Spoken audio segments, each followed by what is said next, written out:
최근에 미국 증권거래위원회, 그러니까 SEC의 행보를 보면요. 뭔가 기류가 좀 달라졌다는 게 느껴져요. 네, 맞습니다. 예, 예전 SEC 하면 늘 이 코인은 증권이다 아니다 뭐 이런 법리 다툼, 그렇죠. 아니면 누가 불법 영업했다 이러면서 막 소송 거는 그런 공격수 이미지가 강했잖아요. 맞아요. 시장의 규칙을 어기는 플레이어를 딱 찾아내는 약간 저승사자 같은 역할이었죠. 바로 그거죠. 그런데 이번엔 완전히 다른 카드를 꺼내들었어요. 무슨 소송장이 아니고요. 일반 투자자들을 위한 교육 가이드를 발표한 겁니다. 음, 근데 그 주제가 당신의 암호화폐 자산을 어떻게 복원해야 안전한가? 이거예요. 이건 뭐 교통경찰이 딱지 떼는 대신에 갑자기 안전운전 교본 나눠주는 거랑 비슷한 아주 이례적인 상황인 거죠. 네네. 그래서 오늘 이 변화가 왜 지금 이 시점에 나타났는지, 그리고 그 이면에 숨겨진 진짜 의미가 뭔지 좀 깊이 파고 들어보려고 합니다. 오늘 이야기의 핵심을 제가 한 문장으로 먼저 던져보자면요. 네, SEC는 이제 투자자들한테 시장 리스크가 아니라 존재 리스크를 경고하고 있는 겁니다. 존재 리스크요? 네.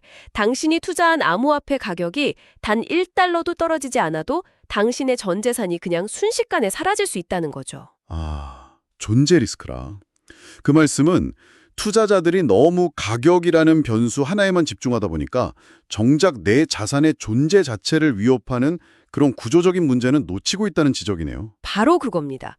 가격이 오르고 내리는 건 투자의 일부지만 자산 자체가 그냥 증발해버리는 건 완전히 차원이 다른 문제거든요. 그렇죠. 이건 순전히 자산을 어떻게 관리하고 보관하느냐의 문제, 즉 운영 리스크에 대한 SEC의 첫 공식적인 대중경고라는 점에서 의미가 굉장히 큽니다. 그 운영 리스크라는 단어가 확 와닿네요.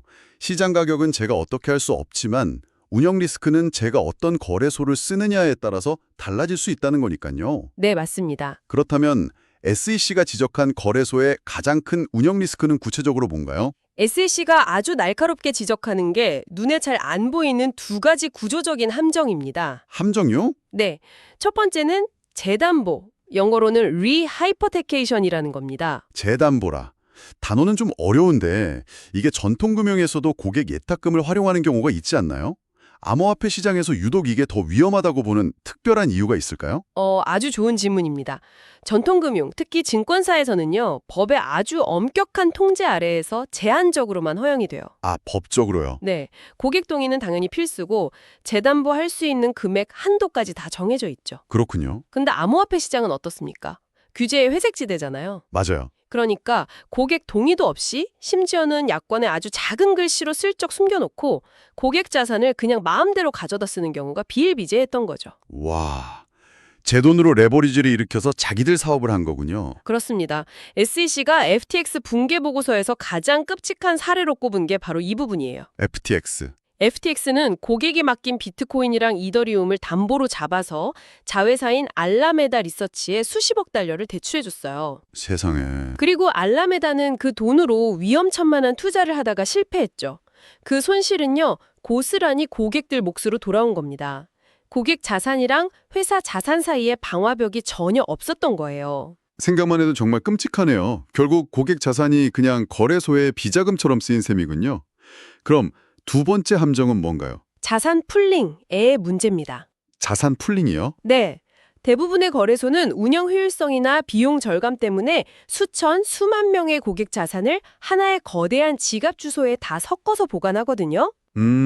평소에는 그게 더 편리하고 수수료도 낮출 수 있으니까 사용자자 입장에서도 나쁘지 않다고 생각할 수 있겠는데요. 평소에는요. 하지만 회사가 파산 신청을 하는 순간 이 편리함은 법적인 재앙으로 돌변합니다. 재앙으로요? 거대한 수영장에 수만 명의 물이 섞여 있는데 갑자기 수영장 주인이 파산했다고 한번 상상해 보세요. 네. 채권자들이 와서 이 수영장 안에 모든 물은 우리 것이라고 주장할 때 저기 떠다니는 물 분자 몇 개가 정확히 내 겁니다 라고 어떻게 법적으로 증명하시겠어요? 와, 증명은커녕 제 몫을 주장하는 것 자체가 불가능하겠네요. 제 계정에는 그냥 비트코인 1개 보유 이렇게 숫자만 찍혀 있는 거잖아요. 정확합니다. 특정 비트코인에 제 이름표가 붙어 있는 건 아니니까요. 바로 그겁니다. 이게 바로 셀시우스나 보이저 같은 플랫폼들이 파산했을 때 수많은 투자자들이 몇 년째 돈을 못 돌려받고 있는 이유예요. 아, 법원은 그 뒤섞인 자산 풀을 그냥 회사 자산의 일부로 봐버리고 당신은 수많은 채권자 중 한 명으로 전락하게 되는 거죠. 그렇군요. 그래서 SEC가 경고하는 겁니다.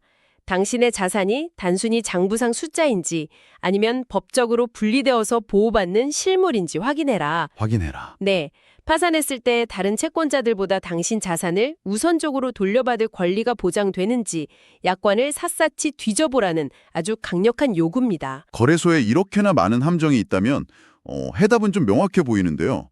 Not your keys, not your coins. 그렇죠. 결국 개인이 직접 키를 보관하는 자가 보관. 이게 정답 아닐까요? 문제 해결이네요. 그렇게 간단하면 참 좋겠지만 SEC는 바로 그 지점에서 아주 냉정한 현실을 짚어줍니다. 아, 그런가요? 자가보관, 물론 중개인이 없으니까 재담보나 자산 풀림 같은 위험에서는 완벽하게 자유롭죠. 법적으로나 기술적으로나 완벽한 내 돈이 되는 유일한 방법입니다. 그렇죠. 하지만 SEC는 동시에 이렇게 말해요. 그 열쇠를 잃어버리면 당신의 금고를 열어줄 사람은 이 세상에 아무도 없다. 모든 위험이 사라지는 대신에 모든 책임이 저한테 넘어오는 거군요. 그렇습니다. 은행 비밀번호는 잊어버리면 본인 인증해서 찾을 수 있잖아요. 네네. 하지만 시드 구문을 적어둔 종이를 잃어버리거나 하드웨어 지갑이 완전히 파손되거나 피싱 사기에 넘어가서 개인 키가 유출되는 순간 그 자산은 기술적으로 영원히 회수 불가능한 상태가 될 수 있습니다. 와, 이 경우엔 소송을 걸 대상도 도움을 요청할 기관도 없어요. 그야말로 절대적인 책임의 영역인 거죠. 그렇다면 자가 보관의 위험성을 줄일 방법은 없나요? 무조건 종이에 적어서 금고에 넣는 것만이 답은 아닐 것 같은데요? 물론 기술도 발전하고 있습니다. 예를 들어서 여러 개의 키 중에 일부만 있어도 자산을 옮길 수 있는 다중서명 지갑 같은 거요. 아, 멀티시를. 네. 아니면 신뢰하는 사람들한테 키 복구 권한을 나눠 맡기는 사회적 회복 같은 기능들도 대안으로 제시되고 있거든요. 네. 하지만 이것도 설정이 복잡하고 또 다른 종류의 관리 책임을 요구합니다. SEC가 굳이 자가 보관의 장단점을 같이 설명하는 이유는 이게 단순한 기술 선택의 문제가 아니라는 거예요. 그럼 뭐죠? 책임의 주체를 누구로 할 것이냐에 대한 일종의 철학적인 선택이라는 걸 알리기 위함입니다. 알겠습니다. 결국 거래소 수탁이냐 자가 보관이냐 완벽한 정답은 없고 어떤 종류의 위험을 내가 감수할 건지 선택하는 문제라는 거군요. 네, 맞습니다. 자, 그럼 오늘 논의의 가장 중요한 지점으로 넘어가 보겠습니다. SEC는 왜 갑자기 이런 교육자의 모습을 하고 나타난 걸까요? 이 태도 변화의 진짜 배경이 궁금합니다. 이게 단순히 투자자 보호를 위한 친절한 안내, 이렇게만 보긴 어려울 것 같은데요. 맞습니다. 이걸 SEC의 항복 선언으로 보는 시각도 있고요. 더 큰 규제를 위한 포석으로 보는 시각도 있습니다. 네, 월스트리트 저널의 한 분석 기사가 흥미로운 관점을 제시하는데요. SEC의 이번 형보는 암호화폐를 막을 수 없다면 우리가 통제할 수 있는 방식으로 제도권에 편입시키겠다는 전략적 전환의 신호탄이라는 겁니다. 아, 막는 단계는 지났으니까 이제 관리의 단계로 넘어왔다. 이 말씀이시군요. 정확합니다. 여기서 중요한 건 이게 규제 완화가 아니라 규제 성숙의 과정이라는 점이에요. 성숙이요? 네. 옛날에 자동차가 처음 나왔을 때 정부는 마차 통행 방해한다면서 속도 제한하고 단속에만 집중했잖아요. 그랬죠. 하지만 자동차가 대중화되니까 신호등, 차선, 운전면허, 보험 같은 아주 정교한 관리 시스템을 만들어서 산업 자체를 키웠죠. 지금 SEC가 하는 일이 바로 그것과 같습니다. 그렇다면 규제 당국의 핵심 관심사도 바뀌었다고 봐야겠네요. 네, 무게중심이 완전히 이동하고 있습니다. 지난 몇 년간 핵심 질문이 이 코인은 증권인가? 아닌가? 라는 법리적인 정의의 문제였다면 네. 이제는 비트코인 현물 ETF 승인 같은 걸 거치면서 그 단계를 넘어선 거죠. 새로운 질문은 이건가요? 뭔가요? 좋다. 이게 투자 자산이라면 그래서 당신들 플랫폼은 고객 자산을 어떻게, 얼마나 안전하게 관리하고 있는가? 즉, 운영의 투명성과 안정성에 대한 문제로 옮겨가고 있는 겁니다. 사실 이건 기관 투자자들이 본격적으로 들어올 수 있는 길을 닦아주는 작업이기도 하고요. 그렇군요. 이 모든 정보를 종합해 볼 때 이제 우리 같은 개인 투자자들이 당장 무엇을 점검해야 할지 좀 명확하게 정리할 필요가 있겠습니다. SEC 가이드라인을 바탕으로 실용적인 체크리스트를 한번 만들어보죠. 좋습니다. 딱 5가지 질문을 스스로에게 그리고 이용하는 거래소에 던져봐야 합니다. 네. 첫째, 내 코인은 다른 고객의 자산과 섞이지 않고 실제로 분리 보관되고 있는가? 잠시만요. 그걸 일반 사용자가 어떻게 확인할 수 있나요? 그냥 약관에 분리 보관한다고 쓰여 있으면 믿어야 하는 건가요? 아, 좋은 지적입니다. 단순히 약관만 믿어서는 안 되고요. 해당 거래소가 제3의 회계법인으로부터 준비금 증명 감사를 정기적으로 받는지. 준비금 증명이요? 보고서에는 고객 부채 총량이랑 회사가 보유한 자산 총량이 명확히 비교되어 있어야 하고요. 이게 최소한의 검증 장치입니다.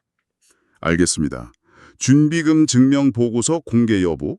두 번째는요? 둘째, 내가 이용하는 거래소나 수탁사가 내 자산을 재담보 등으로 활용하고 있지는 않은가. 이건 약관을 꼼꼼히 읽어보는 수밖에 없어요. 약관이요? 자산 활용, 수익 창출 프로그램 이런 모호한 표현이 있다면 재담보 가능성을 의심하고 고객센터에 명확한 답변을 요구해야 합니다. 투명한 곳이라면 고객 자산을 재담보하지 않는다고 명시해둡니다. 세 번째 질문은 상상하고 싶진 않지만 가장 중요하겠네요. 네. 셋째, 만약 이 회사가 파산할 경우 내 자산의 법적 지위는 어떻게 되는가? 내 자산이 회사 자산과 분리되어서 채권자들의 압류 대상에서 제외되는지, 즉 파산 절연이 보장되는지 확인해야 합니다. 이건 역시 약관이나 별도 공지에 명시되어 있어야 하고요. 네 번째는 자가보관에 대한 것이겠군요. 맞습니다. 넷째, 내가 자가보관을 선택했다면 개인키나 시드 구문 분실에 대비한 백업 계획이 충분히 안전하고 다각화되어 있는가. 친구가 안전하다고 해서 커뮤니티에서 추천한다고 해서 그냥 따를 게 아니라 나의 상황에 가장 맞는 방법을 주체적으로 선택하고 있는지 냉정하게 돌아봐야 합니다. 오늘 이야기를 정리해 보겠습니다. 암호화폐 투자의 패러다임이 바뀌고 있습니다. 과거에는 어떤 코인을 얼마에 사느냐, 이게 가장 중요한 질문이었다면 이제는 그 자산을 어디에 어떻게 보관하느냐가 그에 못지않게 어쩌면 생존과 직결된 더 중요한 질문이 되었다는 겁니다. 그렇습니다.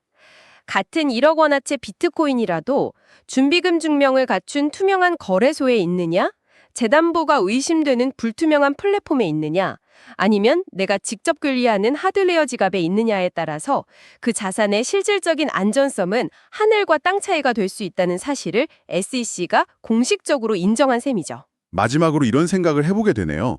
규제 당국이 처벌이나 금지가 아닌 교육이라는 카드를 먼저 꺼내들였다는 사실은 어쩌면 이 시장이 더 이상 통제 불가능한 야생이 아니라 제대로 된 규칙과 시스템 안에서 관리되어야 할 금융의 한 축으로 인정받기 시작했다는 가장 강력한 신호일지도 모르겠습니다. 동의합니다. 그리고 그 새로운 규칙의 가장 첫 번째 항목이 바로 고객 자산의 안전한 보관이 될 겁니다. 앞으로 어떤 거래소와 플랫폼이 이 기준을 충족하며 살아남고 또 어떤 곳들이 도태될지 지켜보는 것이 아주 중요한 관전 포인트가 될 것입니다. 시청해 주셔서 감사합니다.